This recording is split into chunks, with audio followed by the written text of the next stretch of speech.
Chapitre 23. La nuit pluvieuse avait fait place à une matinée brumeuse, moitié gelée, moitié bruine, et l'eau qui descendait des hauteurs en gazouillant formait de petits ruisseaux qui traversaient notre sentier. J'avais les pieds trempés. J'étais de mauvaise humeur et peu en train, enfin juste dans la disposition propre à me faire le mieux ressentir tous ces désagréments. Nous entrâmes dans la maison par la cuisine pour nous assurer que M. Heathcliff était bien absent, car j'avais peu de confiance dans sa propre affirmation. Joseph était seul et avait l'air de siéger dans une sorte d'Élysée, à côté d'un feu ronflant, un quart dalle auprès de lui sur la table couverte de grands morceaux de gâteau d'avoine grillé, sa courte pipe noire à la bouche. Catherine courut à la cheminée pour se réchauffer. Je demandai si le maître était là. Ma question demeura si longtemps sans réponse que je crus que le vieillard était devenu sourd et que je la répétai plus haut. « Non, grogna-t-il, ou plutôt glapit-il à travers son nez.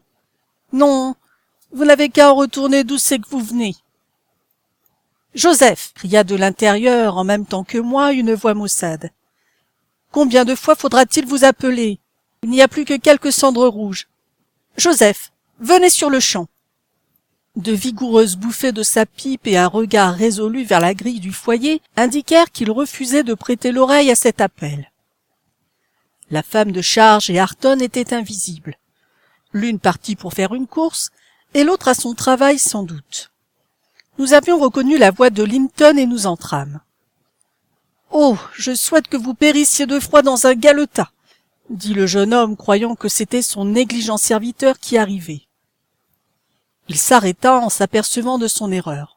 Sa cousine courut à lui. « Est-ce vous, Miss Linton ?» dit-il en soulevant sa tête du bras du grand fauteuil dans lequel il était allongé. « Non, ne m'embrassez pas. Cela me coupe la respiration. »« Mon Dieu, papa m'avait dit que vous viendriez, » poursuivit-il après s'être un peu remis de l'embrassade de Catherine, qui restait debout d'un air fort contrit. « Voudriez-vous fermer la porte, s'il vous plaît ? Vous l'avez laissée ouverte et ces détestables créatures ne veulent pas venir mettre de charbon dans le feu. Il fait si froid. » Je remuai les escarbilles et allai chercher moi-même un seau de charbon. L'invalide se plaignit d'être couvert de cendres, mais comme il avait une toux pénible, qu'il paraissait fiévreux et malade, je ne me formalisai pas de son humeur. « Eh bien, Linton, » murmura Catherine quand il eut fini par dérider son front, « êtes-vous content de me voir ? Puis-je quelque chose pour vous ? » « Pourquoi n'êtes-vous pas venu plus tôt ? » demanda-t-il. « Vous auriez dû venir au lieu d'écrire. Cela me fatiguait terriblement d'écrire ces longues lettres. J'aurais bien préféré de causer avec vous. Maintenant, je ne puis plus supporter ni la conversation ni rien d'autre. Je me demande où est Zillah. Voulez-vous voir dans la cuisine si elle n'y est pas ? » Je n'avais pas reçu de remerciements pour mon précédent service. Comme j'étais peu disposé à courir à droite et à gauche sur ces injections, je répliquai. « Il n'y a personne dans la cuisine que Joseph. »« Je voudrais boire, » s'écria-t-il avec irritation en se retournant. « Zillah est constamment à se promener à Gimmerton depuis le départ de papa. C'est indigne. Et je suis obligé de descendre ici. Ils ont résolu de ne jamais rien entendre quand je suis en haut. »« Votre père est-il attentionné pour vous, Master Heathcliff ?» demandai-je en voyant le peu de succès des avances amicales de Catherine. « Attentionné ? Il les rend un peu plus attentionnés, voilà tout. Les misérables ! Savez-vous, Miss Linton, que cette brute de Hareton se moque de moi ? Je le déteste. D'ailleurs, je les déteste tous. Ce sont des êtres odieux. » Cathy se mit en quête d'un peu d'eau. Elle aperçut un broc sur le buffet, remplit un verre et le lui apporta. Il la pria d'y ajouter une cuillerée de vin d'une bouteille qui se trouvait sur la table. Après avoir avalé quelques gorgées, il parut plus calme et lui dit qu'elle était bien aimable. « Êtes-vous content de me voir ?» demanda-t-elle en répétant sa première question, heureuse de découvrir sur son visage la trace d'un faible sourire. « Oui, certainement. C'est une nouveauté que d'entendre une voix comme la vôtre. Mais j'ai été contrariée que vous ne vouliez pas venir. Papa jurait que c'était de ma faute. Il me traitait d'être pitoyable, lamentable, insignifiant. Il disait que vous me méprisiez et que, s'il eût été à ma place, il serait déjà le maître à la grange plus que ne l'est votre père. Mais vous ne me méprisez pas, n'est-ce pas, Miss? Il faut m'appeler Catherine ou Cathy, interrompit ma jeune maîtresse. Vous méprisez? Non. Après papa, je vous aime plus que personne. Je n'aime pas Monsieur Heathcliff, par exemple. Je n'oserai pas venir quand il sera de retour. Restera-t-il parti pour plusieurs jours? Pas très longtemps, mais il va souvent dans la lande depuis que la saison de la chasse a commencé. Vous pourriez passer 1 heure ou 2 avec moi en son absence. Dites-moi que vous viendrez. Il me semble que je ne serai pas grognon avec vous. Vous ne m'irriteriez pas et vous seriez toujours prête à m'assister, n'est-il pas vrai? Oui, répondit Catherine en caressant ses longs cheveux soyeux. Si je pouvais seulement obtenir le consentement de papa, je passerais la moitié de mon temps avec vous.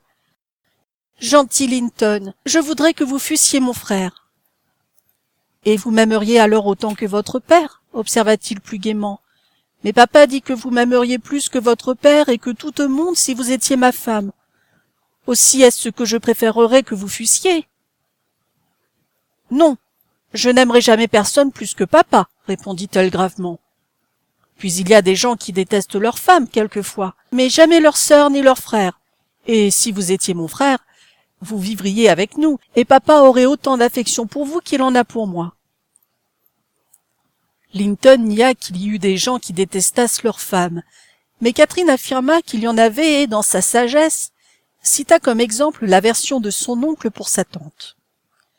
Je m'efforçai d'arrêter ses propos irréfléchis. Je n'y réussis pas avant qu'elle eût raconté tout ce qu'elle savait. Master Heathcliff, fort irrité, affirma que son récit était faux.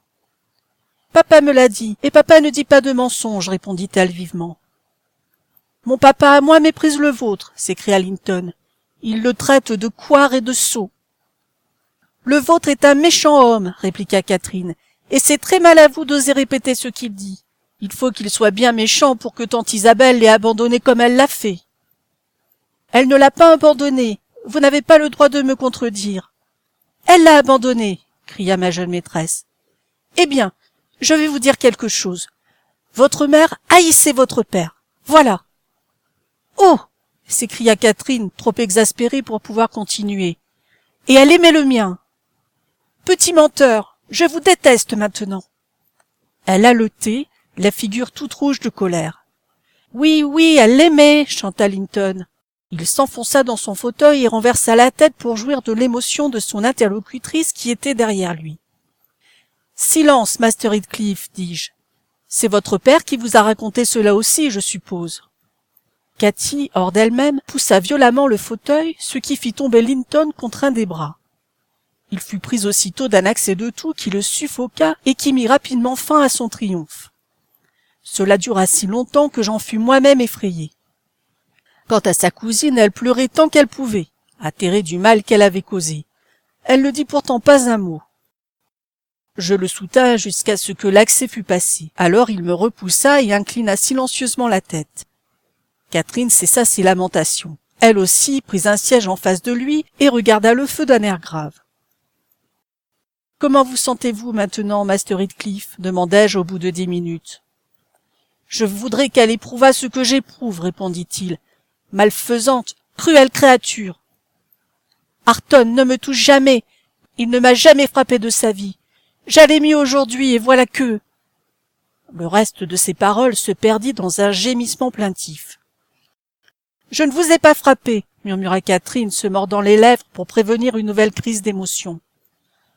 Pendant un quart d'heure, il soupira et gémit comme s'il souffrait beaucoup, pour inquiéter sa cousine apparemment, car chaque fois qu'il l'entendait étouffer un sanglot, il s'efforçait de rendre plus pathétiques les manifestations de sa douleur. « Je suis désolée de vous avoir fait mal, Linton, » dit-elle enfin, ne pouvant plus y tenir. « Mais moi je n'aurais pas souffert de cette petite poussée, et je n'avais pas idée que vous puissiez en souffrir. Ce n'est pas grand-chose, n'est-ce pas, Linton ? Ne me laissez pas rentrer chez moi avec la pensée que je vous ai fait du mal. Répondez, parlez-moi. »« Je ne peux pas vous parler, murmura-t-il. Vous m'avez fait tant de mal que je vais passer une nuit blanche à étrangler avec cette toux. Si elle vous tenait, vous verriez ce que c'est, mais vous dormirez tranquillement pendant que je souffrirai le martyre, et sans personne près de moi. Je voudrais savoir ce que vous diriez d'avoir à subir ces effroyables nuits. Il se mit à gémir tout haut en s'apitoyant sur son propre sort. « Puisque vous avez l'habitude de passer des nuits terribles, dis-je, ce n'est pas Miss Cathy qui aura troublé votre tranquillité. C'eût été la même chose si elle ne fût pas venue. Quoi qu'il en soit, elle ne vous dérangera plus, et vous vous calmerez peut-être quand nous vous aurons quitté. »« Faut-il que je m'en aille ?» demanda Catherine tristement en se penchant vers lui. « Voulez-vous que je m'en aille, Linton ?»« Vous ne pouvez pas remédier à ce que vous avez fait, » répondit-il avec humeur en se reculant. « Vous ne pouvez que l'aggraver en m'irritant jusqu'à ce que j'aie la fièvre. »« Alors il faut que je m'en aille ?» répéta-t-elle. « Laissez-moi tranquille au moins. Je ne puis pas supporter le bruit de vos paroles. » Elle hésitait et résista longtemps à mes efforts pour la décider à partir, mais comme il ne levait pas la tête et ne parlait pas, elle finit par faire un mouvement vers la porte et je la suivis. Un cri nous rappela. Linton avait glissé de son siège sur la pierre du foyer et restait là à se débattre par pure perversité d'enfant qui se complaît dans son mal et qui a résolu d'être aussi insupportable et odieux que possible. Sa conduite ne laissait pas de doute sur ses intentions, et je vis aussitôt que ce serait folie de vouloir essayer de le satisfaire. Mais ma compagne ne pensait pas de même. Elle revint en courant, tout effrayée, s'agenouilla, pleura, caressa, supplia, tant et si bien qu'il finit par se calmer, faute de souffle, mais pas du tout par remords de la désolation où il l'a plongé. « Je vais le mettre sur le banc, dis-je, et il se roulera comme il voudra. Nous ne pouvons pas rester ici à le veiller. Je pense que vous êtes convaincue, Miss Cathy, que vous n'êtes pas la personne dont la présence peut le soulager et que son état de santé ne tient pas à son attachement pour vous. Là, le voilà installé. Venez. Dès qu'il verra qu'il n'y a plus personne pour s'occuper de ses sottises, il sera trop heureux de rester tranquille. » Elle plaça un coussin sous sa tête et lui offrit un peu d'eau qu'il repoussa. Puis il se tourna et se retourna péniblement sur le coussin, comme si c'eût été une pierre ou une pièce de bois. Elle essaya de le disposer plus commodément. « Cela ne peut pas aller, dit-il. Ce n'est pas assez haut. » Catherine en apporta un autre pour mettre par-dessus. « C'est trop haut, » murmura cet être exaspérant. « Comment faut-il que je l'arrange alors ?» demanda-t-elle d'un air désespéré. Elle était à demi agenouillée près du banc. Il se cramponna à elle et fit de son épaule un oreiller. « Non, pas comme cela, dis-je. Vous vous contenterez du coussin, Master Heathcliff. Miss a déjà perdu trop de temps avec vous. Nous ne pouvons pas rester 5 minutes de plus. »« Si, nous le pouvons, » répliqua Catherine. « Il est sage et patient maintenant. Il commence à comprendre que j'aurai bien plus de chagrin que lui cette nuit, si j'ai lieu de croire que ma visite a aggravé son état. Et alors je n'oserai pas revenir. Dites-moi la vérité là-dessus, Linton, car il ne faut pas que je revienne si je vous ai fait du mal. Il faut que vous reveniez pour me guérir. Vous devez venir précisément parce que vous m'avez fait mal. Grand mal, vous le savez bien.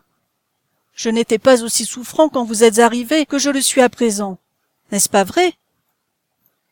Mais vous vous êtes rendu malade vous-même à force de pleurer et de vous mettre en colère, fis-je observer. Ce n'est pas moi qui suis en cause, dit sa cousine.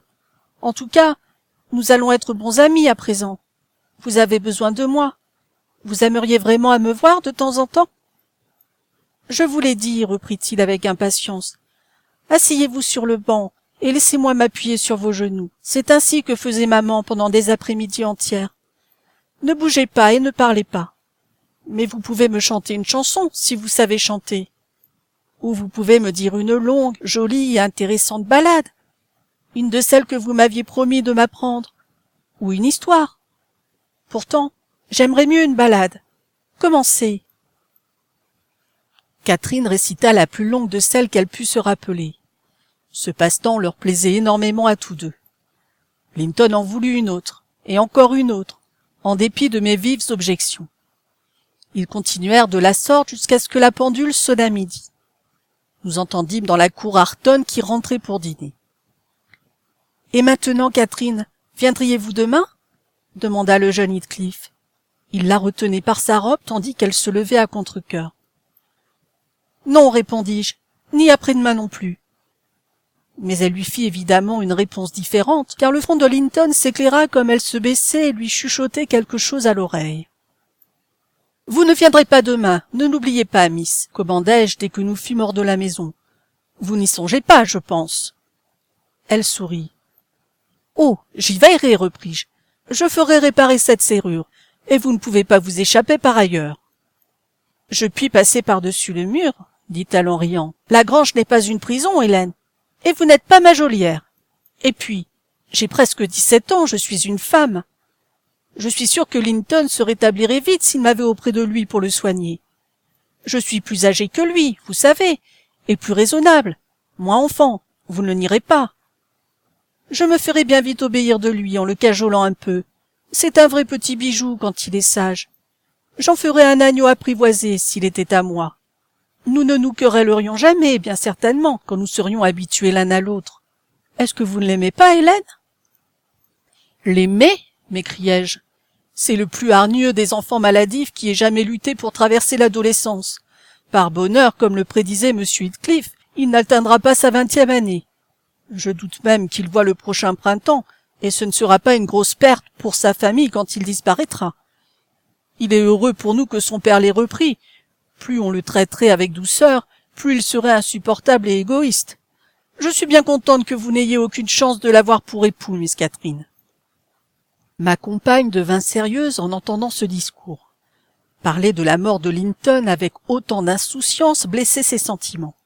« Il est plus jeune que moi, reprit-elle avec une méditation prolongée, et il devrait vivre plus longtemps. Il vivra. Il faut qu'il vive aussi longtemps que moi. Il se porte maintenant aussi bien que quand il est arrivé dans le Nord, j'en suis certaine. Ce n'est qu'un rhume qui le fait souffrir, un rhume comme celui de papa. Vous dites que papa guérira, et pourquoi pas lui? Bon, après tout, il est inutile de nous préoccuper de tout cela. Car, écoutez, miss, et prenez garde, je tiendrai parole. Si vous essayez de retourner à Hurlevent avec ou sans moi, j'avertirai M. Linton. Sans sa permission, votre intimité avec votre cousin ne doit pas être renouée. Elle a été renouée, murmura Cathy d'un air boudeur. Ne doit pas continuer alors. Nous verrons, répondit-elle. Et elle partit au galop, me laissant peiner en arrière. Nous arrivâmes l'une après l'autre à la maison avant l'heure du dîner. Mon maître, supposant que nous avions fait une excursion dans le parc, ne demanda aucune explication au sujet de notre absence. Dès que je fus rentré, je me hâtai de changer de souliers et de bas, ce que j'avais été trempé. Mais cette station prolongée à Hurlevent avait été mauvaise pour moi. Le lendemain matin, j'étais alité et pendant 3 semaines, je fus dans l'impossibilité de vaquer à mes occupations, infortune que je n'avais encore jamais subie auparavant et que je n'ai jamais subie depuis, grâce à Dieu. Ma jeune maîtresse se conduisit comme un ange. Elle venait me soigner et égayer ma solitude. La réclusion m'affaiblit beaucoup. C'est une chose pénible pour quelqu'un d'actif et de remuant, mais il était difficile d'avoir moins de raisons de se plaindre que je n'en avais. Dès que Catherine quittait la chambre de M. Linton, elle apparaissait à mon chevet. Sa journée était partagée entre nous deux, pas une minute n'était consacrée à l'amusement. Elle négligeait ses repas, ses études et son jeu. C'était la garde la plus tendre qui eût jamais soigné une malade. Il fallait que son cœur fût bien chaud pour qu'elle, qui aimait tant son père, m'en donnât une telle part. Je disais que ces journées étaient partagées entre nous, mais le maître se retirait de bonne heure, et moi je n'avais en général besoin de rien après 6 heures, de sorte qu'elle avait sa soirée à elle. Pauvre petite, je ne m'inquiétais jamais de ce qu'elle faisait de son temps après le thé, et quoique, fréquemment, quand elle entrait chez moi pour me dire bonsoir, je remarquasse de fraîches couleurs sur ses joues, et une certaine couleur sur ses doigts effilés, au lieu de songer qu'une course à cheval à travers la lande, par ce temps froid, pouvait en être la cause, je les attribuais simplement à la vivacité du feu de la bibliothèque. Chapitre 24. Au bout de 3 semaines, je fus en état de quitter ma chambre et de circuler dans la maison. La première fois que je pus passer la soirée debout, je demandai à Catherine de me lire quelque chose parce que mes yeux étaient affaiblis. Nous étions dans la bibliothèque. Le maître était allé se coucher. Elle consentit, un peu à contre-cœur me sembla-t-il. M'imaginant que le genre habituel de mes lectures ne lui convenait pas, je la priai de faire elle-même choix d'un livre. Elle prit un de ses ouvrages favoris et lut sans interruption pendant 1 heure environ. Puis vinrent de fréquentes questions. « Hélène, n'êtes-vous pas fatiguée? Ne feriez-vous pas mieux de vous coucher maintenant? Vous vous rendrez malade à rester debout si tard, Hélène. »« Non, non, ma chérie, je ne suis pas fatiguée, » répondais-je toujours. Voyant qu'il était impossible de me faire bouger, elle essaya d'une autre méthode pour manifester le déplaisir que lui causait son occupation. Elle se mit à bâiller, à s'étirer, puis « Hélène, je suis fatiguée. »« Eh bien, cessez de lire et causons. » Ce fut bien pis. Elle s'agitait, soupirait, regardait sa montre et enfin, à 8 heures, elle regagna sa chambre accablée de sommeil, à en juger par son air maussade et ses yeux lourds qu'elle ne cessait de frotter. Le lendemain soir, elle parut plus impatiente encore, et la 3e soirée depuis qu'elle avait recouvré ma compagnie, elle se plaignit d'un mal de tête et me quitta. Je trouvai sa conduite singulière. Après être restée seule assez longtemps, je me décidai à aller voir si elle était mieux et à lui demander de venir s'étendre sur le sofa au lieu de rester en haut dans l'obscurité. Mais impossible de découvrir Catherine, ni en haut ni en bas. Les domestiques affirmèrent qu'ils ne l'avaient pas vue. J'écoutai à la porte de M. Edgar, tout était silencieux. Je retournai à sa chambre, éteignis ma bougie et m'assis à la fenêtre. La lune brillait d'un vif éclat. Le sol était saupoudré de neige. Je me dis que peut-être elle avait eu l'idée de faire un tour dans le jardin pour se rafraîchir. Je distinguai une silhouette qui se glissait le long de la haie à l'intérieur du parc. Mais ce n'était pas ma jeune maîtresse. Quand la silhouette émergea dans la lumière, je reconnus un des palefreniers. Il resta immobile pendant longtemps, regardant la route de voitures qui traversait la propriété, puis il partit d'un bon pas comme s'il avait découvert quelque chose et reparut bientôt conduisant le poney de Miss Catherine. Elle-même, qui venait de mettre pied à terre, marchait à côté de lui. L'homme mena furtivement la bête vers l'écurie en traversant la pelouse. Catherine entra par la porte-fenêtre du salon et se glissa sans bruit en haut où je l'attendais. Elle poussa doucement la porte, enleva ses chaussures couvertes de neige, défit son chapeau et allait retirer son manteau sans se douter de mon espionnage quand tout à coup je me levai et révélai ma présence. La surprise la pétrifia en un instant. Elle poussa une exclamation inarticulée et resta immobile. « Ma chère Miss Catherine », sous l'impression encore trop vive de la tendresse qu'elle m'avait témoignée tout récemment pour pouvoir la gronder, « où êtes-vous allée à cheval à cette heure-ci? Et pourquoi avez-vous cherché à me tromper en me faisant un conte? Où êtes-vous allée? Parlez !»« Au fond du parc, » balbutia-t-elle. « Je ne vous ai pas fait de conte. »« Et nulle part ailleurs? »« Non, » murmura-t-elle. « Oh, Catherine !» m'écriai-je avec douleur. « Vous savez que vous avez mal agi, car autrement vous ne seriez pas incitée à me dire des faussetés. C'est cela qui me fait de la peine.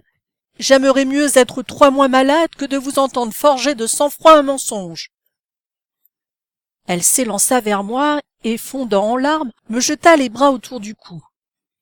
« Voyez-vous, Hélène, j'ai si grand peur que vous ne soyez fâchée. Promettez-moi de ne pas vous fâcher et vous saurez toute la vérité. J'ai horreur de la cacher. » Nous nous assîmes près de la fenêtre. Je l'assurai que je ne la gronderais pas, quel que pût être son secret, que je devinais bien entendu. Alors elle commença. « J'ai été à Hurlevent, Hélène, et n'ai jamais manqué un jour d'y aller depuis que vous êtes tombée malade, sauf 3 fois avant que vous ayez quitté votre chambre et 2 fois après. J'ai donné à Michel des livres et des images afin qu'il prépare Minnie tous les soirs et qu'il la ramène à l'écurie.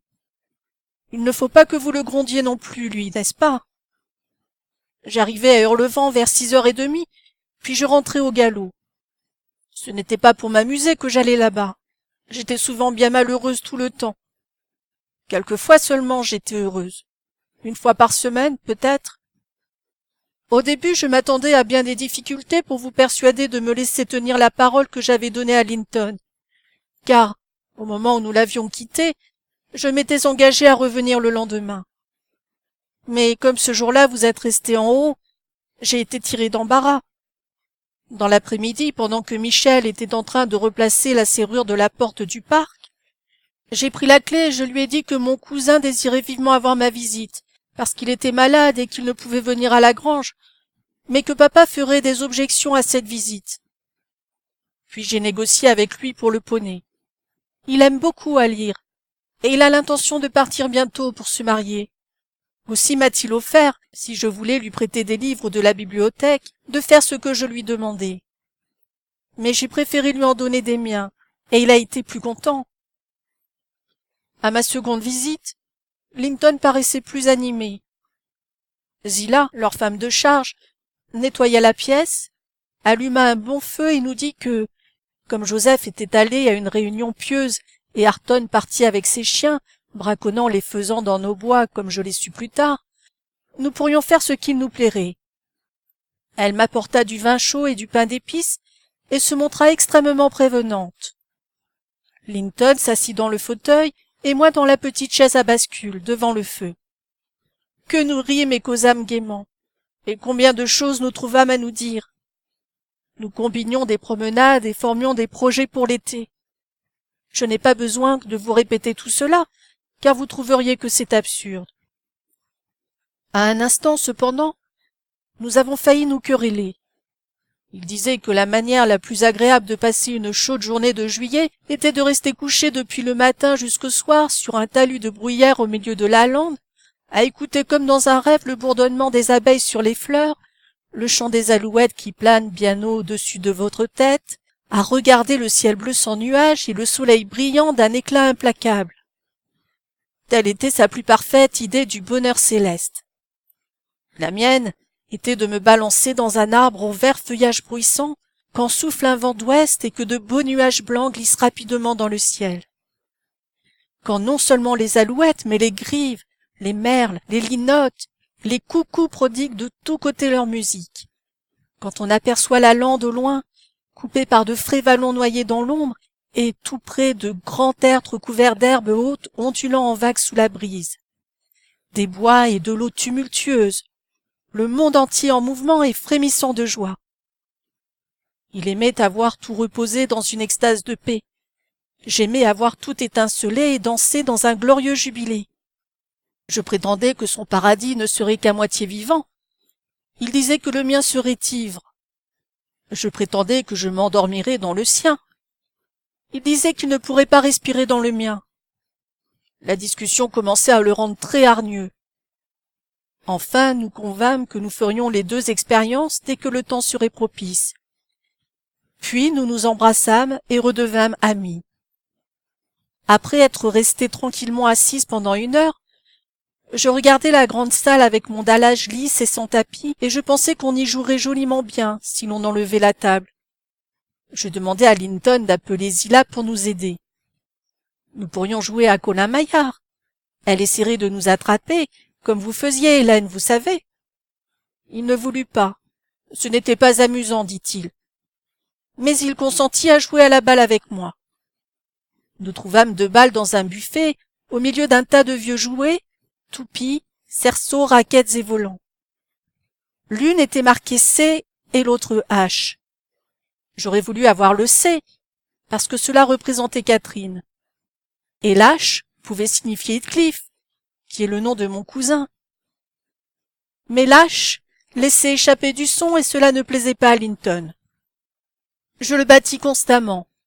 Il en devint maussade, recommença de tousser et regagna son fauteuil. Ce soir-là, cependant, il retrouva facilement sa bonne humeur. Il fut charmé de 2 ou 3 jolies chansons, vos chansons, Hélène. Et quand je fus obligé de partir, il me pria, me supplia de revenir le lendemain soir. Je le lui promis. Minnie et moi rentrâmes à la maison avec la vitesse du vent, et je rêvais jusqu'au matin de Hurlevent et de mon cher petit cousin. Le lendemain, je fus triste, en partie parce que vous n'alliez pas bien, en partie parce que j'aurais souhaité que mon père connût et éprouvât mes excursions. Mais après le thé, il y avait un magnifique clair de lune. Je montai à cheval et en cours de route, ma mélancolie se dissipa. Je vais passer une autre bonne soirée, me disais-je, et ce qui me fait encore plus de plaisir, mon gentil Linton en passera une aussi. Je remontai au trot le jardin des Hauts, et je tournai pour gagner le derrière de la maison quand je rencontrai cet Earnshaw qui prit ma bride et m'invita à entrer par la porte de la façade. Il caressa Minet sur l'encolure, dit que c'était une bonne bête. Il avait l'air de désirer que je lui parlasse. Je me bornai à le prier de laisser l'animal tranquille, sans quoi il recevrait une ruade.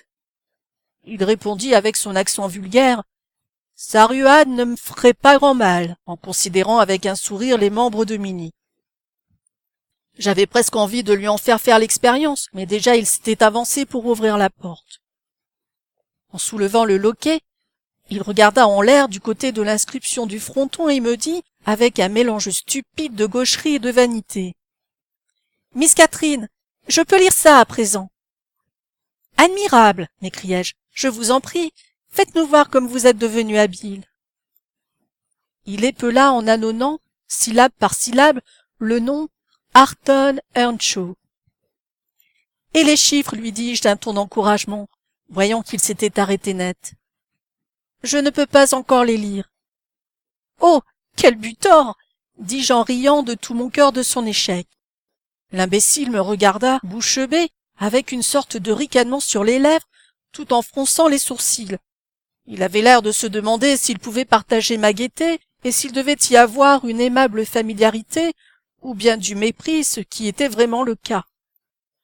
Je dissipais ses doutes en reprenant tout à coup ma gravité, et en lui disant de s'en aller, car j'étais venu pour voir Linton et non lui. Il rougit, la clarté de la lune me permit de m'en apercevoir, lâcha le loquet et s'éloigna furtivement, parfaite image de la vanité mortifiée. Il s'imaginait sans doute être aussi accompli que Linton, parce qu'il était arrivé à épeler son propre nom, et il était absolument déconfit que je n'eusse pas de lui la même opinion. « Arrêtez, Miss Catherine, ma chérie, interrompis-je. Je ne veux pas vous gronder, mais je n'aime pas la façon dont vous vous êtes conduite là. Si vous vous étiez souvenu que Hareton était votre cousin aussi bien que Master Heathcliff, vous auriez senti combien il était peu convenable de le traiter de cette manière. C'était au moins une louable ambition de sa part que de désirer d'être aussi accompli que Linton, et il est probable que ce n'est pas simplement par ostentation qu'il s'était mis à l'étude. Vous l'aviez déjà fait rougir de son ignorance auparavant, j'en suis certaine. Il voulait y remédier et vous plaire. C'était faire preuve de très mauvaise éducation que de vous moquer de sa tentative imparfaite. Si vous aviez été élevé comme lui, auriez-vous été plus raffiné? Enfant, il se montrait aussi vif et intelligent que vous ne l'avez jamais été. Et je suis choqué qu'on le méprise maintenant, parce que ce vil Heathcliff l'a traité aussi injustement. « Allons, Hélène, vous n'allez pas en pleurer, n'est-ce pas ?» cria-t-elle, surprise de mon sérieux. « Mais attendez, vous allez voir s'il apprenait son alphabet pour me faire plaisir, et si cette brute méritait qu'on fût poli pour elle. » J'entrai. Linton était étendu sur le banc et se souleva pour me dire bonjour. « Je suis souffrant ce soir, ma chère Catherine. Il faut que ce soit vous qui parliez seule, et je vous écouterai. Venez et asseyez-vous près de moi. J'étais sûr que vous ne manqueriez pas à votre parole, et il faudra avant que vous partiez que je vous fasse promettre encore de revenir. » Je savais maintenant qu'il ne fallait pas le tourmenter quand il était malade. Je lui parlai doucement. Je ne lui fis pas de questions et j'évitai de l'irriter en quoi que ce fût. J'avais apporté pour lui quelques-uns de mes plus jolis livres. Il me pria de lui faire la lecture, et j'allais commencer, quand Earnshaw ouvrit brusquement la porte. Le venin lui était venu avec la réflexion. Il s'avança droit sur nous, saisit Linton par le bras et l'arracha de son siège. « Va-t'en dans ta chambre, dit-il d'une voix que la passion rendait presque inarticulée. Sa figure était gonflée de colère. Emmène-la avec toi, puisqu'elle vient pour te voir. Tu ne m'empêcheras pas de rester ici. Allez-vous-en tous les deux. » Il nous lança quelques jurons et, sans laisser à Linton le temps de répondre, le jeta presque dans la cuisine. Tandis que je le suivais, il me montra le poing, comme s'il avait envie de m'abattre par terre. J'eus peur un instant et laissai tomber un des volumes. Il me l'envoya d'un coup de pied et ferma la porte sur nous. J'entendis un rire mauvais et chevrotant du côté de la cheminée, et en me retournant, j'aperçus cet odieux Joseph, debout, frottant ses mains osseuses et tout frissonnant. J'étions bien sûr qu'il vous fourrerait dehors. C'est un rude gars, et v'là qu'a l'esprit juste.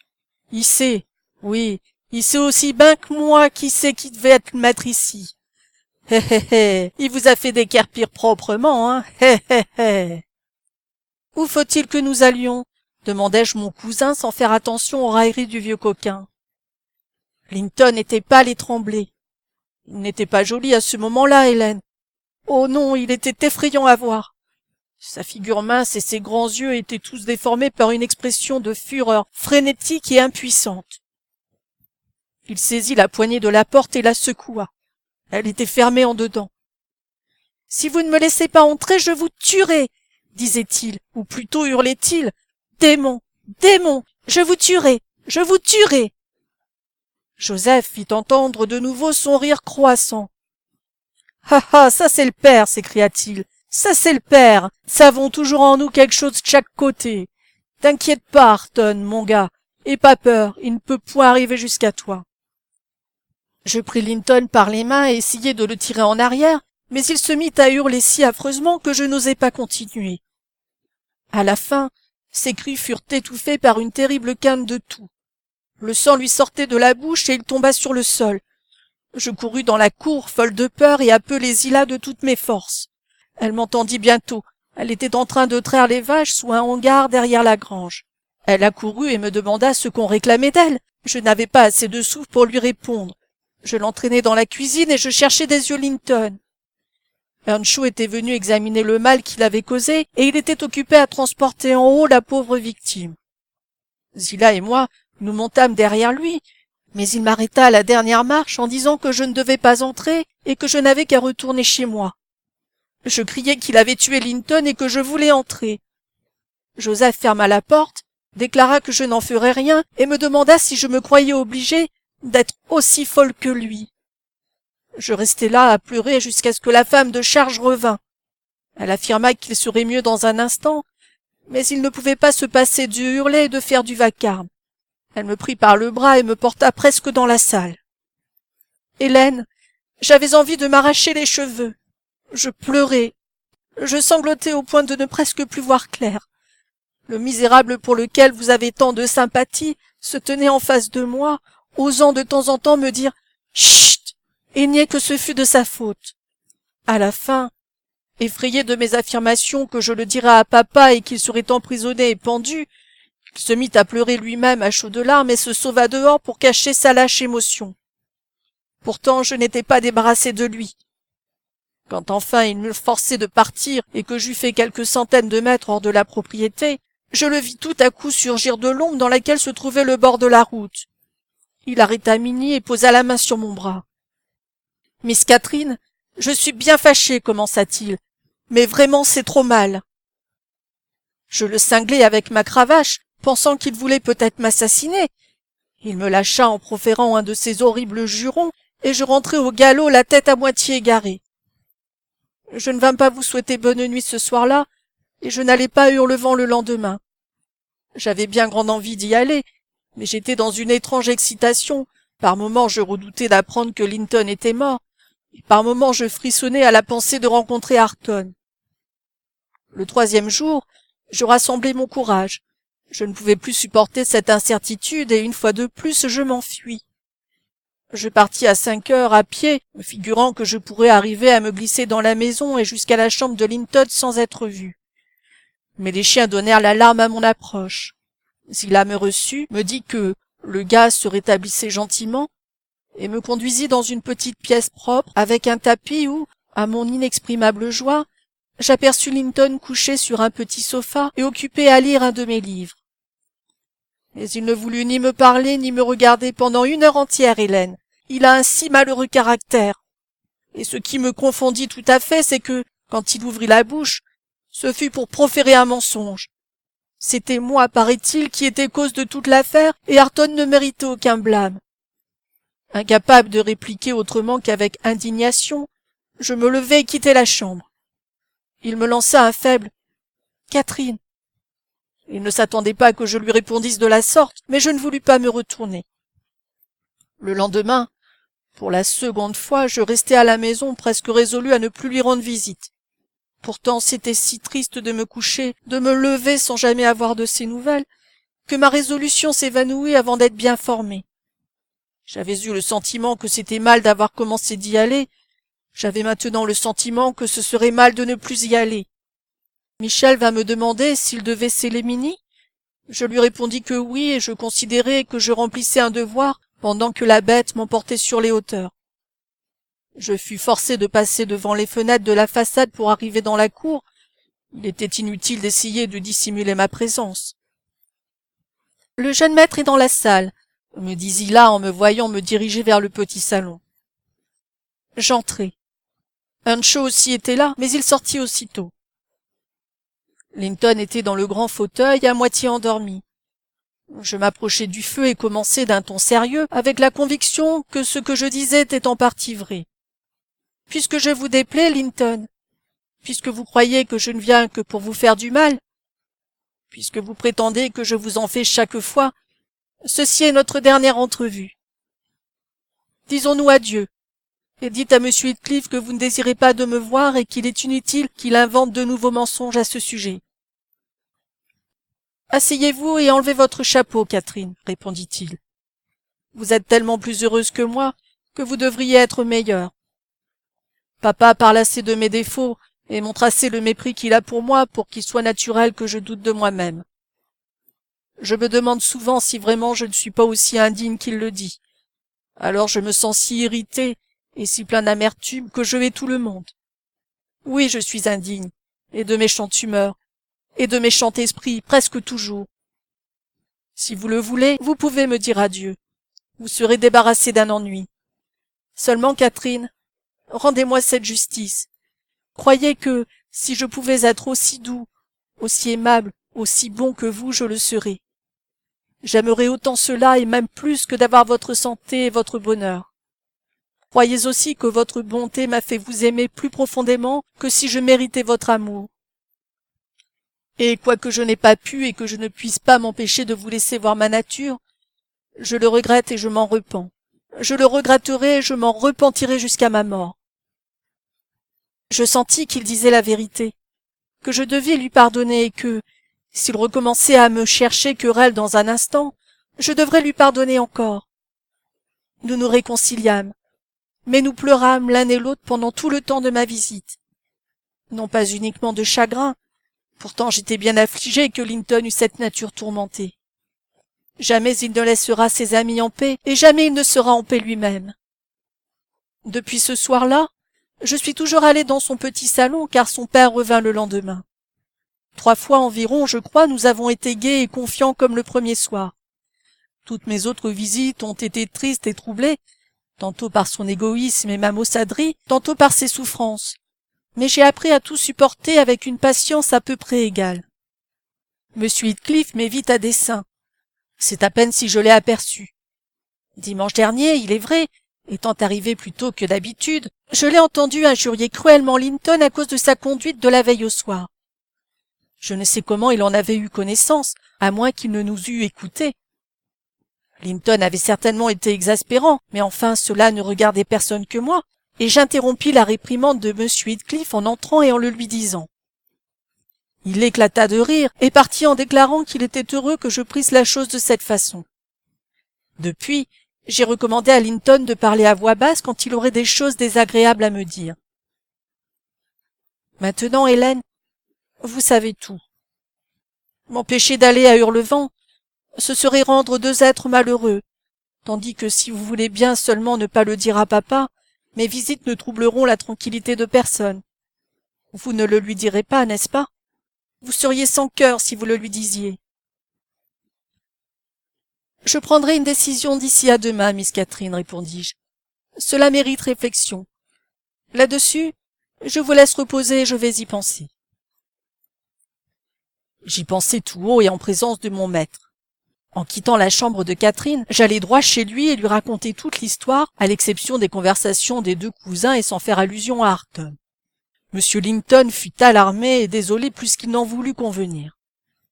Le lendemain matin, Catherine apprit que j'avais trahi sa confiance et elle apprit en même temps que c'en était fini de ses visites secrètes. Elle eut beau pleurer, se débattre contre cette défense, implorer son père d'avoir pitié de Linton, tout ce qu'elle obtint comme consolation fut une promesse qu'il écrirait et donnerait au jeune homme la permission de venir à la grange quand celui-ci voudrait, mais en expliquant qu'il ne devait plus s'attendre à voir Catherine à Hurlevent. Peut-être, s'il eût connu le caractère de son neveu et l'état de sa santé, aurait-il jugé bon de ne même pas accorder cette mince satisfaction.